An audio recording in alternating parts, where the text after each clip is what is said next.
Durham का बात करते ली हरबीना जी मेहरारू कुल डरम फेंकत बड़ी सो काट के फेंकत बड़ी सो डरम अब हटावल जाता। हरियर अटैची घर में ना धराई, हरियर कोठली ना धराई, हरियर डराम ना धराई, तो हम का डराम से ना डराए वाले हैं जो सुन ला। ये सादर मार्केटिंग इंस्पेक्टर साहब सम्मानित हमारे बड़े भैया दरगाह के धरती से 500 रुपए का सम्मान किया है आपने। सादर नमो बुद्धाय जय भीम, तथागत भगवान गौतम बुद्ध की अनुकंपा हो।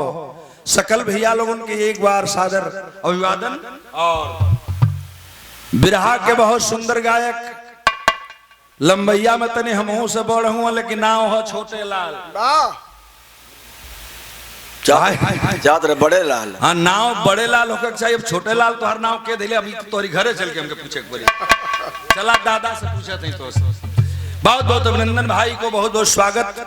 भाई ने हमारा सम्मान किया है, बहुत बहुत सादर अभिनंदन करता हूँ। तो ओमे हमन का देखल गई लेनी लड़की का ब्याह तय होता तौले सारे दामाद सासू के लेके भाग जाता। कौन कौन घटना पर बात कर खाली डराम का बात नहीं खे, डराम का बात नहीं खे। हद हो गई बा देश में गुड्डू भैया, क्यों ना कौन मोचू भैया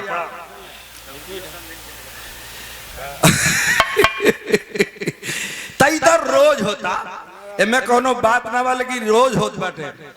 तब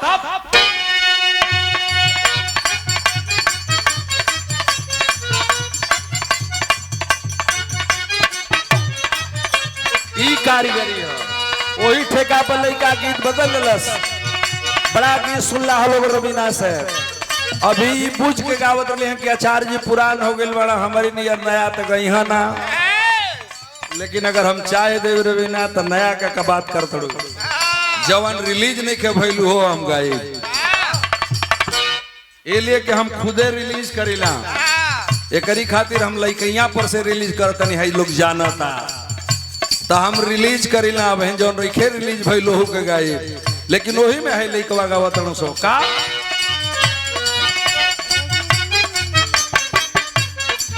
राजा पहिले लिया नहीं मानेला,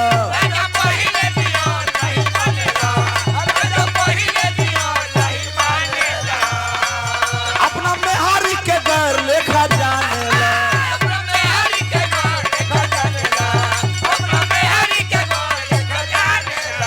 कमी भइल ये बलम द्रौर प्यार में,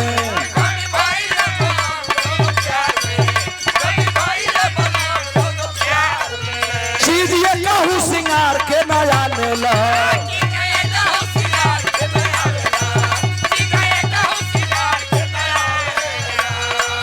राजा राजा पहिले नियन नहीं मानेला, अपनी मेहारी के गैर लेखा जानेला।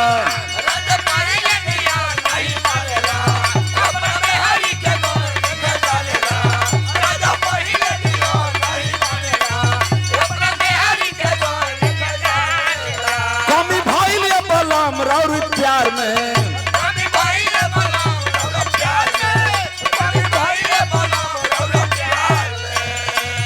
कभी ये कहूँ सिंगार नहीं आने ला,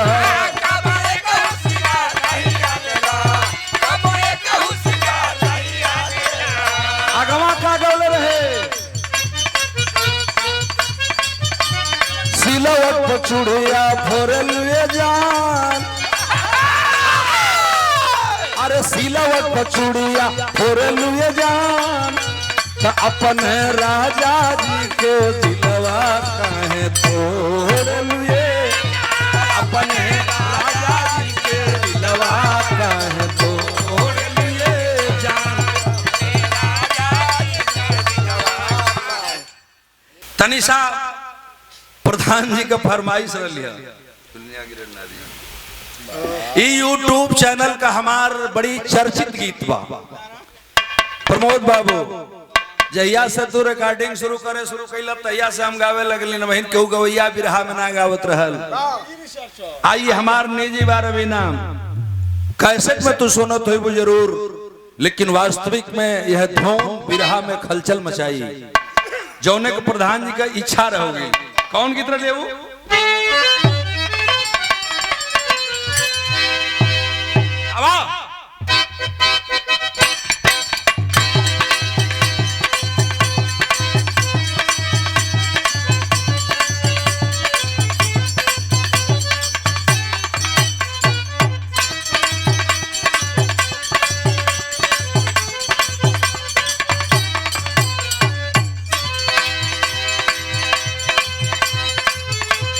मेहरारू पहलवा कुल गांव भर का लोग बरतिहा चल जाए, गांव में गाड़ी ना रहे, पैदल जाए पूरा गांव इकट्ठा हो, इकट्ठा खटिया बिटोरा है, इकट्ठा चारपाई हो, बर बरात आवे तो उसमें सब जुटे पूरा गांव। आज तक केहू के केहू कुछ ही बोले न बा।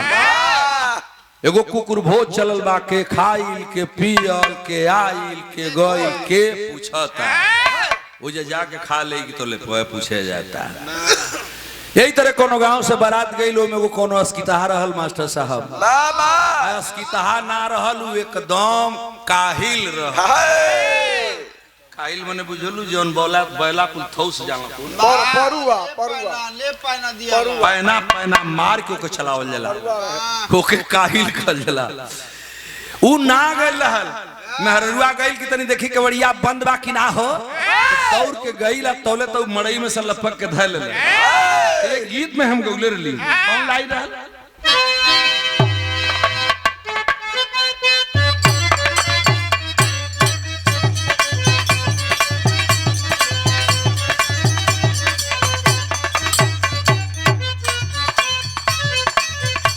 झूलनिया गिरल नहरी में पैजनिया बसवारी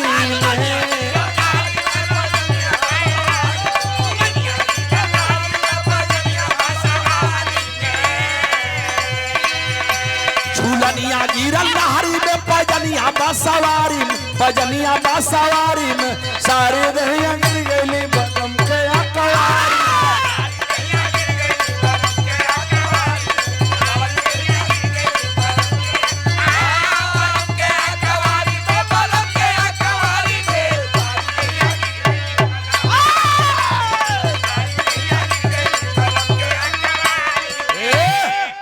वो दुल्हनिया गइल कहला का हो सखी का वो झूठवा में खोजत हो, का हेरा गल का ओनिया बसवरिया कोरिया करत हो। दू तीन गो अइलिन दौड़ल पूछत हई, रात का मेहरारू जुटलिन गीत गावलिन, अइली कि गांव भर बरतिए बारात चल गल बा त गौवा में रत जग्गा लोग करलिन। अब वही में रत जग्गा में से मेहरारू पूछ कहले का बसवरिया में खोजत हो, कहले कि का जानल चाहत हो, कहली मुंह फुकौना के, कहली मुंह फुकौना के बरतिया जो नागल है ओई मड़ैया में घुसुरल है, नागर खाली लहार खोजत है। जानत हो ओनिया गइली है त लपक के धरत बा। कहल त का हो गल, कहल के रे ना बचल होती त ढेर कुछ हो गल। अब तो इतने भल बा जन हम बतावत बानी का टूट गइली हमारो कमर कर धनिया,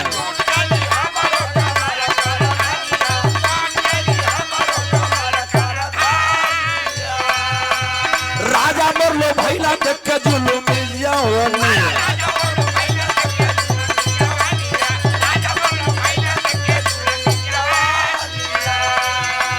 राजा खोज मौका रे, हाय हाय हाय हाय हाय रे मौका,